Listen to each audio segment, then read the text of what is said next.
Hardship. Madhu ji, आपने बहुत कोशिश की सरकार से मदद लेने के लिए कि क्या आपको किसी तरह से भारत की सरकार से मदद मिली? जी, हमें किसी भी तरह की भारत सरकार से कोई मदद नहीं मिली। और जबकि सुबह से हम लोग मतलब हेल्प के लिए चिल्ला रहे हैं, रो रहे हैं कि उन लोगों की मतलब जान खतरे में है। और अभी वो लोग वहां बैठ के आराम से स्टेटमेंट दिए जा रहे हैं कि हम लोग कुछ नहीं कर सकते।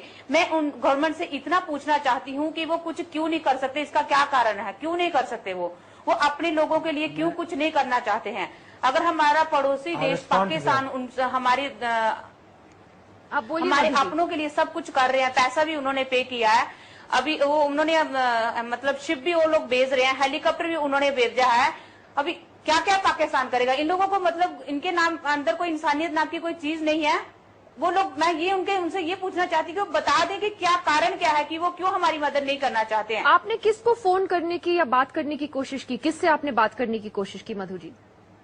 हमने मतलब मीडिया के थ्रू में सभी जगह फोन करवाया, लेकिन वो उनका सीधा टीवी पे उनके स्टेटमेंट आ रहे हैं कि हम लोग कुछ नहीं कर सकते हैं। हमें 3-4 दिन से वो लोग बेवकूफ बना रहे थे कि हमने वॉरशिप भेज दिए गए हैं, शिप को ऑलरेडी उन्होंने कवर कर लिया गया है। ऐसा कुछ नहीं है। अगर ऐसा कुछ नहीं है तो आज उनके ऊपर इतना बड़ा अटैक कैसे हो गया? उनके ऊपर अटैक हुआ, 2 पायलट्स मारे गए हैं। उनके बावजूद तो जो क्रू मेंबर्स भी तो मारे जा सकते थे। अगर हमारे लोगों को कुछ हो जाता है